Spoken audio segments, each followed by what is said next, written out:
In the following video, Nicolas, Anvar, Félix, Madeleine, Justin, and Grant will present to you Canada's involvement with Germany and Europe during the Cold War. They will address Canada's political participation, military settlement, and economic preoccupation during this tense period. They will also inform you about the migration movement to Canada, the social issues of the time, and, lastly, what the media and publicity looked like during the Cold War in Canada. Hello. So I'm going to talk about Canada's political stance in the Cold War, which I believe is really important to understand in order to really comprehend what Canada's role has been during this difficult period of the 20th century. So my work will be divided into several parts. The first part being that Canada has been shaped with three main ideologies during the Cold War: internationalism, continentalism, and nationalism. Indeed, Canada has been concerned by nuclear threats from the USSR, given its strong and unwavering bonds with the US. Well, that ensured continuous cooperation and collaboration with the US and its allies, of course, during the Cold War. Indeed, given Canada's implication in the European theater of World War II, it was also able to create strong ties with European countries, directly threatened or subject to communist expansion, while at the same time, of course, bolstering its relations with the US. We could then say that Canada was therefore one of the first countries to defend and promote the creation of an international rule-based order after the World War II through the North Atlantic Treaty, for example. In other words, the beginning of the Cold War gave Canada, given its role in World War II, the ability to shine and promote its political ideology based on peaceful relations and commerce with the US and its allies on an international scale. Furthermore, Canada was able to establish itself as a military power, given its capacity to send troops overseas in an efficient and quick way, as shown to the Korean War, working with the US. This led, on a national scale, to defense expenditure consequently increasing for Canada, creating a schism among the political body between promoters of internationalism throughout a close partnership with the US and its allies, and nationalists, such as John Diefenbaker and Pierre Trudeau, criticizing US's influence and political pressure towards Canada to bolster its role in NATO, for example. Indeed, nationalists wished to promote social aid policies rather than focusing on prioritizing Canada's defense budget, given the security paradigm. However, we notice that it seemed to have failed, as Canada was also the first to promote an international peacekeeping force known as Blue Helmets, created by former Prime Minister Lester B. Pearson. Therefore, mixing coercion with peace resolution. Hence, a third movement shaping Canada throughout the Cold War has been continentalism, taking into account the security of North America as paramount in order to both protect Canadians and Americans' national interests through NORAD. Indeed, this security framework has allowed Canada to bolster its defense capabilities while enjoying the US's nuclear umbrella. Thus, Canada has been able throughout the Cold War to juggle and mix internationalism and continentalism framework as a political stance on the international and regional spectrum, remaining a middle power still today. To summarize, internationalists were aware that economic prosperity and Canada's defense ultimately rested on the United States. Indeed, the scarcity of American dollars and the weakness of Great Britain urged Canada to ally with its neighbor from the south. However, supporters of nationalism worried about the cost of defense measures and resented the United States for the pressure it was putting on Commonwealth countries. Therefore, we notice that Canada, during nationalism period, was trying to be the flagship of Commonwealth countries. Indeed, Diefenbaker confronted the President Kennedy and lost the game. Trudeau wanted political foreign exchanges to serve national interest while defending an ideal of peace. But he never seemed to understand that Canada was physically, economically, and militarily linked to the United States, and that he could not act in isolation as a middle power. That seems to be the case still today. All Canadian leaders since Louis Saint Laurent focused their approach on peacekeeping, which has at times served the interest of Western alliance countries such as NATO. However, the role of the peacekeeper, to which the Canadian population was attached and which has come to constitute a key element of Canadian nationalism, ended up preventing Canadians from filling the role of direct participant of the Cold War, even though at first they were able to intervene in the Korean War, for example. We notice afterwards a sort of Canadian isolationism, and this long before the fall of the Soviet Union put an end to it, embracing the role of a middle power still today. Thank you. Canada's foreign and defense policy was shaped by the limited nature of any direct military danger to the country. As a result, military force was not perceived and deployed as an active policy weapon or as a tool for achieving greater political goals in Canadian diplomacy. On the other hand, during the Cold War, Canada maintained a standing presence in Europe and West Germany, North Atlantic, and the Arctic, demonstrating a wider global interest. Canada stationed several bases in West Germany, including long tenures at Baden-Zollingen and Lahr. At any given time, there were more than 1,000 Canadian troops in Germany.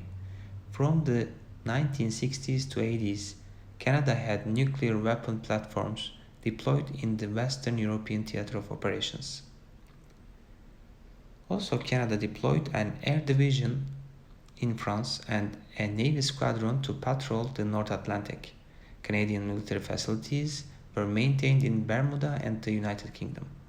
Those formations in Germany and Europe closed in the early 1990s with the end of the Cold War. Canada's military role during the Cold War was defined by commitments to broader collective efforts such as the North Atlantic Treaty Organization, the North American Air Defense Command, and the United Nations through peacekeeping missions. Canada advocated the notion of a transatlantic defense alliance and was a founding member of NATO. In return, the West German government generally deemed Canadian forces in Europe as an important part of a sustainable deterrent defense policy in Central Europe. Cold War tensions also brought unprecedented attention to the Canadian North. As relations between the US and the Soviet Union deteriorated, Canada became increasingly concerned about the reality that the shortest air route between the two superpowers passed through its Arctic region, posing a threat of missile attack on North America from beyond the North Pole.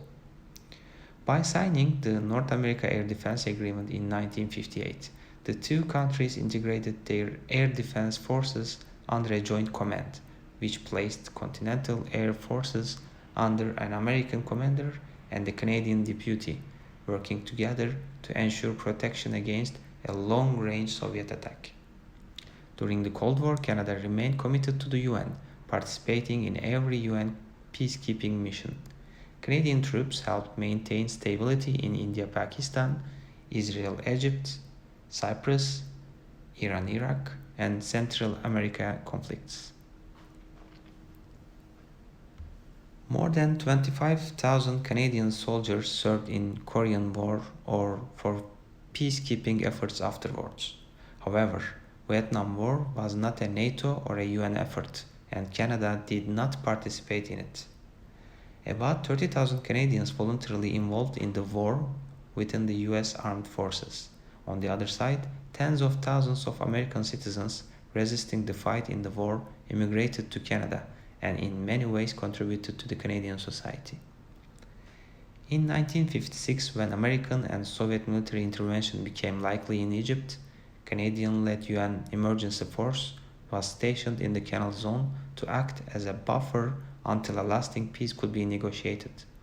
Through its decisive role in the Suez Crisis, Canada bolstered its status as a middle power unaligned with either Britain or the US, while the then Secretary of State for External Affairs of Canada, Lester Pearson, was awarded the Nobel Peace Prize.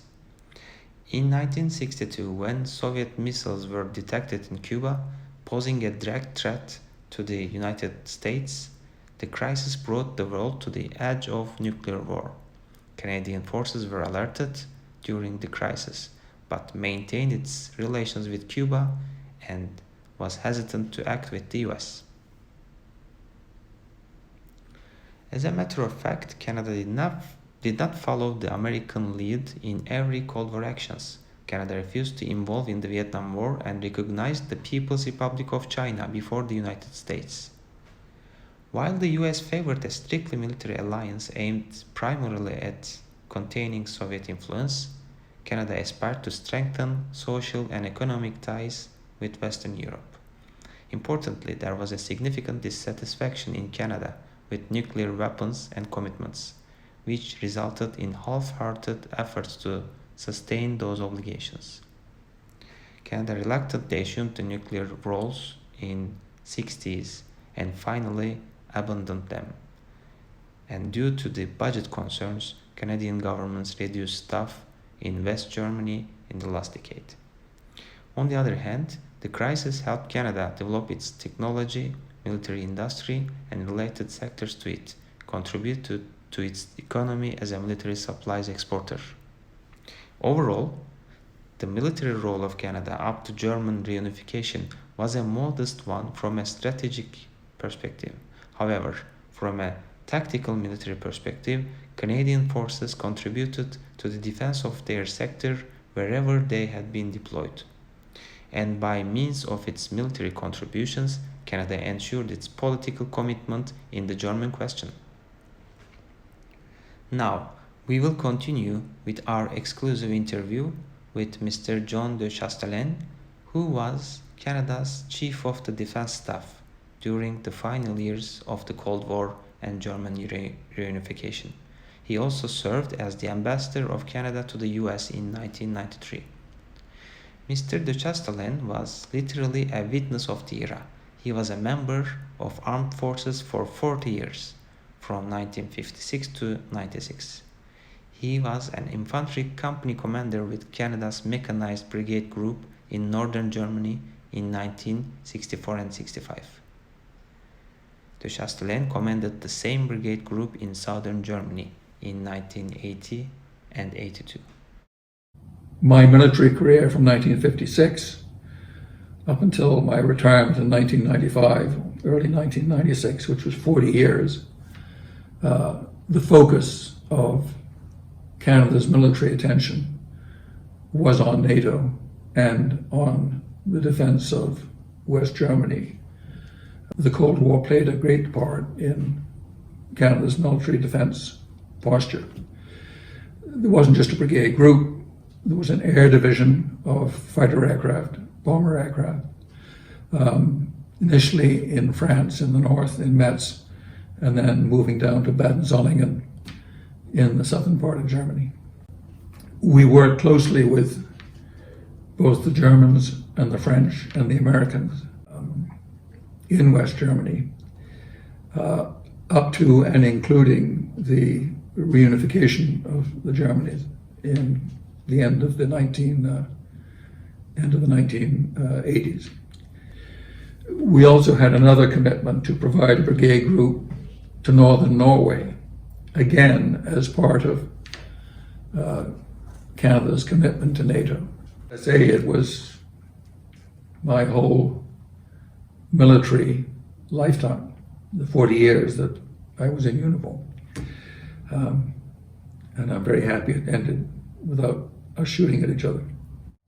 Then in '64, I went as a company commander to our brigade in the north. We were not a mechanized brigade then. We were a motorized brigade. And we were part of British Army on the Rhine. And we would take part in the 1st British Corps with the Canadian Division. It would be augmented to division status in the event of attack.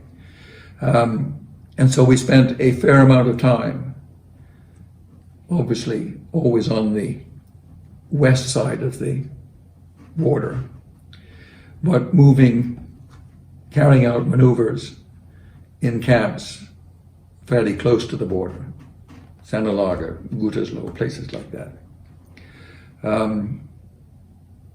When I went back the second time in 1980, just at the time that Poland was declaring martial law and the Solidarity Group was causing problems for the Soviet Union, our place of deployment in the event of hostilities was far to the east and very close to the Czechoslovak border. Here we were, the Canadian Brigade Group, sitting on the Rhine, as far away from the border as you could be. And yet our operational area was very close to the Czech border. So we had to move some 200 plus kilometers to get to our battle areas, which were just east of Nuremberg on a feature called the Sulzbach-Rosenberg-Amberg feature, looking down onto the River Naab and the Czech border. Certainly, the open skies policy was one that we fully supported.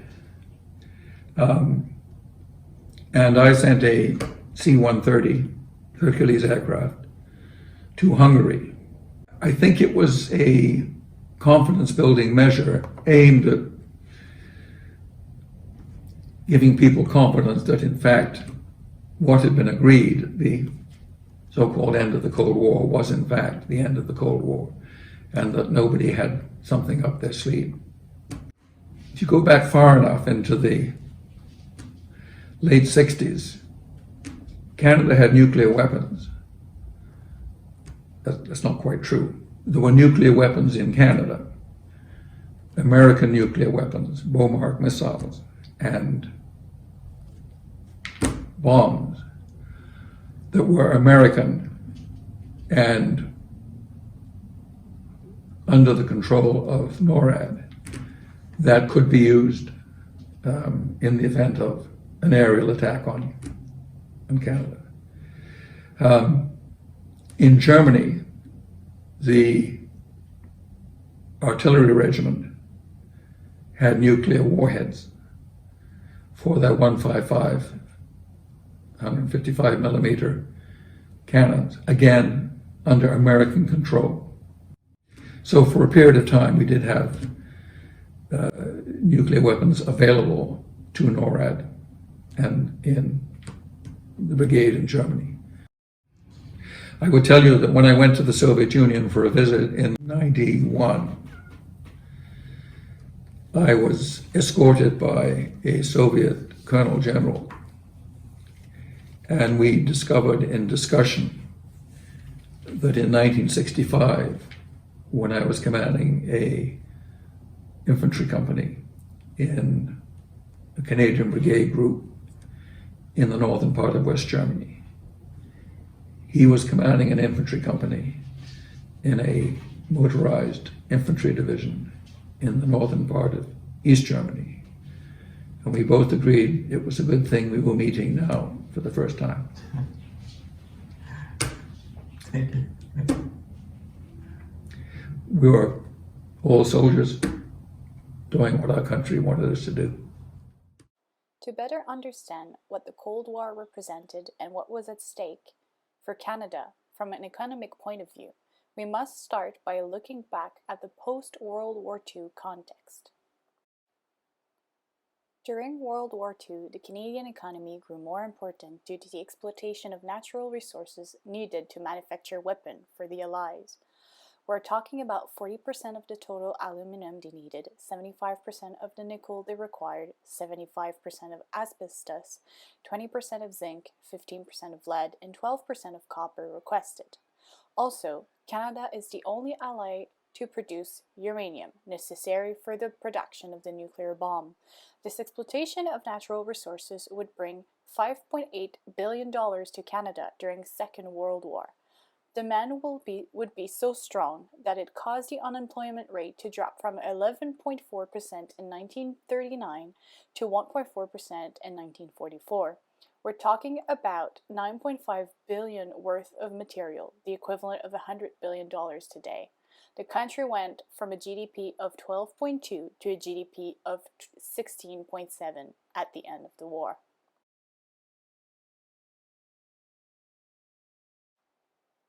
When the Cold War begins, Canada is at the peak of its economy. Its objective is to defend its capitalist interests. Although Canada was one of the only strong economies to outlast World War II, it depended more than ever on exportation for its economic survival. Therefore, it was necessary to ensure that countries of Western Europe had sufficient economic resources to support Canadian exports. Consequently, Canada had no choice but to accept its role in the North Atlantic Treaty Organization, NATO, to help the European economic allies. Canada's participation in NATO supported the Allies and addressed the communist threat that reigned in the Western countries, including its own.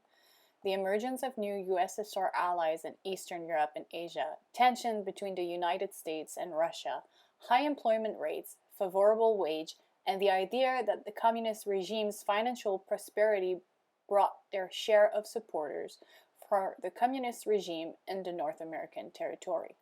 Therefore, Canada had to prove that the capitalist system worked and had to distance itself from communist economic regime. Accordingly, internal policies had to be thought, so resources were equitably distributed between the effort of international economic reconstruction and the maintenance and internal economic development to secure the favor of the population regarding the capitalist regime already in place in Canada.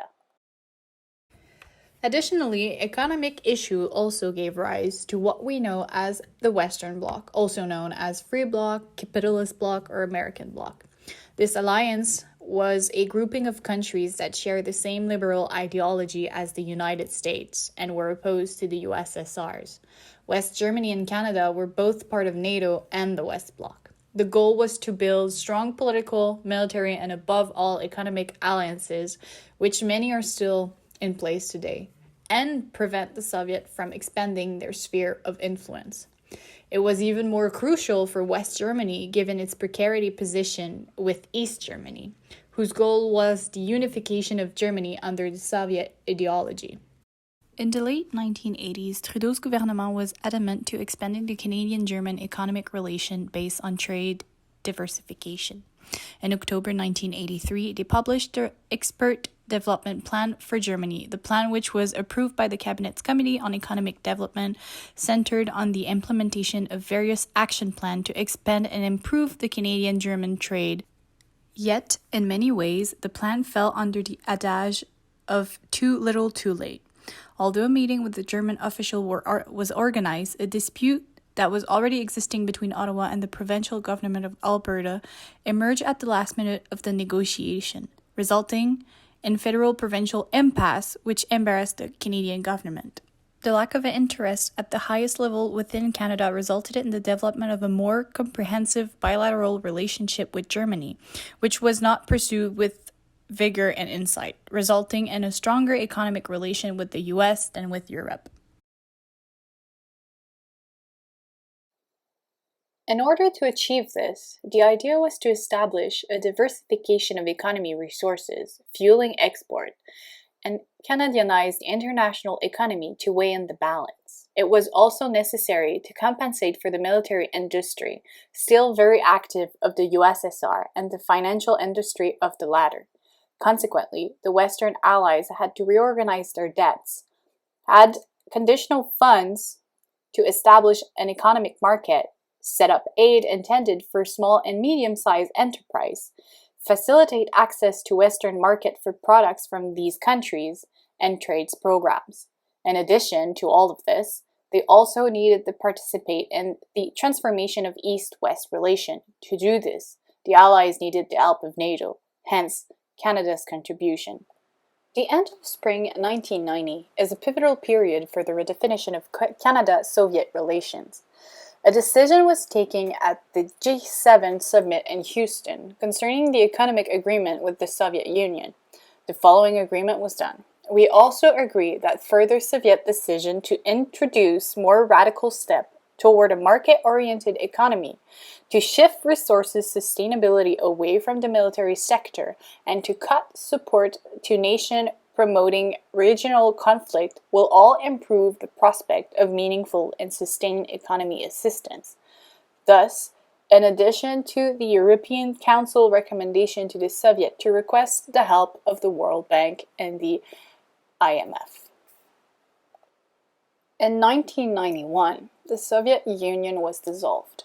Therefore, a new G7 summit was organized to set up large-scale economic aid processes to save the reforms and establish a market economy in the old USSR territories. Therefore, Canada participated in the financing of the Reserve Fund estimated at $30 billion, which aimed at mitigating the effect of the liberalization of prices. This would help the Canadian export market, since it would result in the opening of Western market to Soviet product and increase industrial contacts with the Eastern countries. Thus, Canada's role in the economic field will have been primarily to assist establishing democracy and economic liberalization in the countries of Eastern Europe, while maintaining its capitalist and democratic institution within the country. The next portion of our presentation will focus on immigration to Canada from East Germany and Eastern Europe. On this slide, you can see a map with pathways of immigration to Canada. Canada was a prime destination for those fleeing the Soviet takeover in Eastern Germany and Europe. As you can see, those fleeing communism often passed through Berlin on their journeys to Canada, with many spending some amount of time in refugee camps in West Berlin. From here, refugees were processed and eventually arrived in Canada, a process which often took a long time and will be described in more detail later on in this presentation. Immigration to Canada began immediately after the end of World War II. From 1946 until 1970, there was a massive amount of Germans moving into Canada.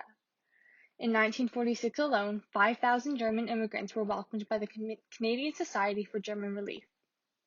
By 1948, the International Refugee Organization became involved, causing the number of German immigrants to increase tenfold to 50,000. The German immigration boom continued until about 1970, when the number of immigrants began to gradually decrease. The German immigration route was fairly direct, as seen on the slide in green. Around 60% of post-war visas in Canada went to German immigrants. The post-war period also saw a number of Polish immigrants to Canada, with approximately 64,000 exiles and refugees coming to Canada between 1945 and 1965. The Polish immigration route is highlighted in orange on the map. Between 1945 and 1952, 32,000 immigrants from Ukraine settled in Canada, mainly in industrial regions. This is shown in purple. The late 1940s saw a number of Hungarian immigrants from middle and upper levels of society, settling mainly in Toronto, Montreal, and Vancouver. 1956, the year of Hungarian uprising, saw 37,000 Hungarian immigrants welcomed into Canada. On the slide, the pathway of Hungarian immigrants to Canada is represented in red. Canada also welcomed a number of Jewish immigrants in the post-war period. Between 1933 and 1945, it was nearly impossible for Jewish people to seek asylum in Canada, in part due to Canada's failure to adopt any form of refugee program in the years leading up to the war. As the war ended, Canada loosened its immigration policy, and 1949 saw over 40,000 Jewish Holocaust survivors arriving in the country. The following years also saw a number of French-speaking Jewish immigrants seeking refuge from aggression and brutality in North Africa. Overall, the immediate post-war period saw approximately 165,000 refugees total arriving in Canada. There was also a number of Czechoslovak and Romanian immigrants in the post-war period. Not all immigrants were welcomed to Canada. Ottawa set out to accept a large number of able-bodied refugees hoping to pack the workforce. Those wishing to immigrate to Canada also had to prove that they were in good health and had a genuine desire to settle here. The government wanted to ensure that those arriving in Canada had chosen to do so as a result of uncertainty and privation, in an attempt to avoid having to submit to Soviet forces. In addition, the government hosted a staunchly anti-communist immigration policy. Immigrants were subject to strict security checks in a desperate attempt to reduce the risk of the spread of communism within Canada. While the government considered these checks to be vital, the focus on communism occasionally led to other problematic aspects of an application going unnoticed. In some cases, those with Nazi ties were overlooked and welcomed. These checks also often resulted in delays to immigrant arrivals, as the Canadian government at home waited on confirmation from abroad that refugees were who they said. Delays in the immigration process had to be carefully balanced in terms of completing the correct background checks, while also keeping in mind the speed at which Germany was dividing into East and West. To aid in the packing of the workforce, the Canadian government often gave priority to white-collar workers who had work experience as trade unionists, civil servants, teachers, and other careers which were classified as professional. Immigrants often held characteristics which allowed them to immerse within groups of Northern European immigrants. 56% were married, widowed, or divorced. 40% of immigrants were between the ages of 25 and 34, and many held higher levels of formal education, which was comparable with that of the Canadian population. As well, many immigrants came as families rather than as individuals. For German immigrants, Vancouver, which is highlighted in red, Toronto, which is highlighted in blue, and Montreal, which is highlighted in green, were common destinations. These immigrants had a strong desire to move away from old German areas. Kitchener, also highlighted in blue as it is close to Toronto, was an exception to these migration patterns. By the 1960s, Germans were the highest proportion of East-war European immigrants who spoke English. Finally, as many fled the arrival of the Soviet bloc, officials living in Canada while representing countries which were quickly falling to the Soviets faced with a difficult decision. Some officials took the opportunity to return home, while others resigned and found pathways to remain in Canada, horrified by what was happening at home. Post-war immigration to Canada made quite an impact. Most notably, the Kitchener-Waterloo area is home to Canada's greatest Bavarian festival, founded in 1969. Now known as the Kitchener-Waterloo Oktoberfest, it is the largest Oktoberfest celebration outside of Munich, marked by a number of cultural events, music performances, and other activities. Many post-war immigrants to Canada later became local personalities, mainly as academics, sports stars, and other media names. One well-known post-war immigrant is Karl Polanyi, a Hungarian economist who moved to Canada during the post-war period due to his wife's communist history making it impossible to move to the U.S. At a time when Canadian feelings about the communist threat were mixed, especially after Russia had helped end World War II by joining the Allied forces, a scandal known as the Gouzenko Affair was enough to shake the bond of trust that had been established between Canada and the Soviet Union, crystallizing, by its very fact, the relationship of Canadian authorities to communism in a climate of quasi-paranoid distrust. In February 1946, Igor Gouzenko, who was sent to Canada as a spy for Russia, fled from the Soviet embassy in Ottawa with documents classified as top secret by the USSR. The documents in question, which were made public shortly after Gouzenko's desertion, revealed the true nature of Russia's intentions, ready to plot against its new allies by maintaining an extensive spy network, not only in Canada but also in the United States and Great Britain. Clearly, the Soviet Union also coveted nuclear weapons, and its spies were secretly investigating the Manhattan Project with a view to stealing atomic bomb technology from the Americans. Here is a short excerpt from a 1966 interview in which Gouzenko explains Soviet espionage strategies. Size of Soviet embassy. There was 240 people just 4 years ago, 5 times more than Canadian embassy in Moscow. They don't send just plain diplomats, clean commercial attaches. They won't send it. Right. They send who belong or Soviet secret police or military attache, and they're competing, in fact, for each position because it's valuable for them. Now I come to the very important point. Please mark it. That each of these is more contact people, sometimes even wives, too.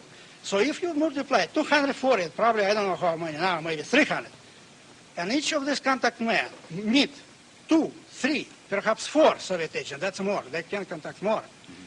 Multiply, say, by 2, by 3. Again, you come to the same approximate number as if you figure out the time and the increase on the basis of the experience of the Boyton organization. But there can't be that many people in Canada who can provide useful information to the Soviet government. What's the point of these contacts? Well, it's influence. I would say influence. Useful information is always useful. Technical and others is useful. But most important is influence. These are being used to have influence, political influence. To soften up diplomatic, attitudes. To soften up attitudes towards the well, Soviet government? Everything which will useful from time to Soviet government. The Canadian government's reaction to this news, not unlike American McCarthyism, was to investigate all groups that were considered suspicious of or remotely affiliated with communist organizations seeking to infiltrate Canadian soil. Thus began a domestic fight against communism in Canada, or in other words, a communist witch hunt. The Royal Canadian Mounted Police, i.e. the Canadian Federal Police, or the Canadian equivalent of the FBI, began in 1946 to monitor anyone who might be sympathetic to communism, because they supposedly posed a threat to national security and unity. The logic at work in this fight against communism was that communism in itself was a kind of ideological infection that was transmitted through social reproduction among people who were easily influenced, supposedly making them enemies of the nation. During the witch hunt, special measures, sometimes described as totalitarian, were put in place by the Department of Justice to allow RCMP officers to apprehend suspected traitors more efficiently and with less restraint. RCMP officers were allowed, on an exceptional basis, to detain any person suspected of having communicated information to a foreign power, without regard to their fundamental freedoms. Their interrogations were also conducted in a manner that violated habeas corpus, the right to information and legal consultation, the summons to appear, and the right to cross-examination. Other efforts are also being made by the Canadian government, which is desperate to prevent any leak of confidential information and to limit the spread of communism on its soil. Through its overzealousness, serious harm was inflicted on members of the LGBTQ+ community, who were indiscriminately targeted for suspicion. As it was recognized with the revelations of Gouzenko that spies were trying to infiltrate administrative positions, the Canadian government began to be more cautious in the evaluation of the applications it received for these jobs. The solution it adopted to verify the profile of its candidates was to detect, if they had any, the weaknesses of their personality. As a result, sexual minorities were considered security risks, persecuted, ostracized, and secretly kept under surveillance by RCMP officers, since they suffered from so-called character weaknesses, and their sexual relationships were seen as acts of indecency. Student associations, too, were infiltrated by RCMP agents who intended to keep an eye on Canadian youth, as they were supposed to be impressionable and therefore a prime target for communists looking for people who will become the activist and future leader of the communist movement in Canada. However, in the wake of the 1960s and the emergence of a counterculture, RCMP investigators were unable to distinguish between militant, authority-rejecting and socially conscious youth, which made it seem all the more seditious, and its communist counterpart. The consequence of this surveillance was to handicap the action of these groups, which were then plunged into a climate of mistrust and suspicion. In short, the Canadian government's determination to win the ideological war it had embarked on against communism proved more detrimental than beneficial. Some argue, considering its internal management of the crisis, that in the end it was as much a question of a Cold War against queers as against communists, and that the Gouzenko Affair, having served only to maintain the haunting of a communist threat more serious in appearance than in fact, will have served only to be the catalyst of it.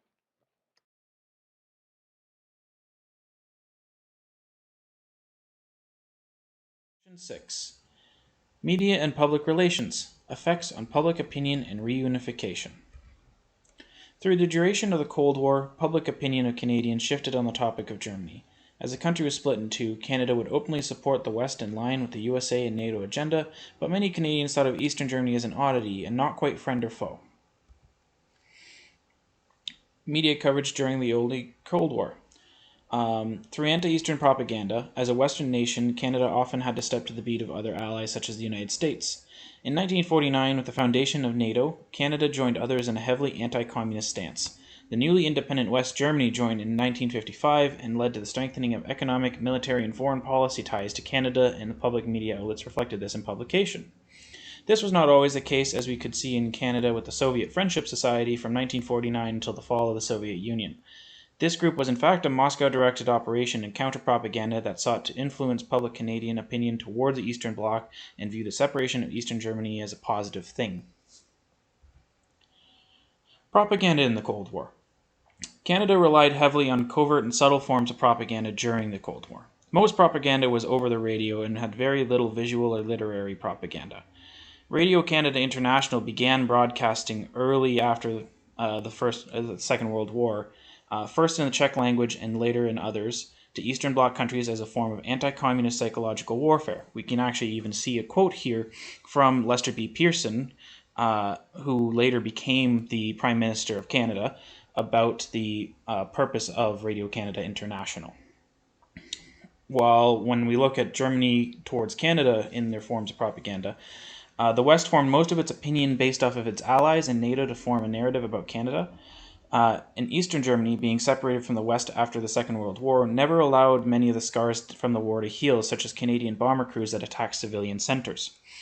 Literary and public works in Eastern Germany often depicted Canada and other wartime allies as malevolent and oblivious to German damage and psychological trauma. Views of Germans on Canada. Much of what we can learn from the opinion of East and West Germany in Canada is through the accounts of soldiers who encountered Canadian troops during World War II on NATO bases or through peacekeeping assignments. As aforementioned, many in Eastern Germany suffered great devastation from Allied attacks on their cities, many of them Canadian, and without a connection to Canada like West Germany had, the relationship took much longer to recover. Many post-war East German writers and composers began to depict Canada as oblivious to the plight of the German people and the destruction that they helped cause. Fall of the Berlin Wall and post-reunification. The thaw of the 1980s led to a rise in exchanges between East Germans and Canadians. Many East Germans began to flee to the West and settle in Canada, where they were able to tell their stories from behind the Iron Curtain. As the Cold War drew to a close, Berlin and Ottawa became much closer overall, with Canadians championing the rights of Germans. The opening of the East and West allowed the mixing of different peoples, and the fall of the Berlin Wall was overall seen as a greatly positive thing. Here we can see a video, which we'll watch a brief clip from, about the media coverage of the fall of the Berlin Wall. In fact, future generations may very well point to this night and say, that was the night the Cold War really ended. The Berlin Wall, the ugly concrete and barbed wire symbol of that Cold War, has for all intents and purposes been torn down. The wall is still standing, but as you can see, it isn't a barrier anymore. East Germany's borders have been opened wide, all of them. This is the famous Brandenburg Gate. East and West Germans are dancing on top of it tonight, celebrating the news. For months, the country's leaders have watched as tens of thousands of their people stream to the West. Now, those leaders have thrown open the front door. We begin tonight with Claude Adams in East Berlin.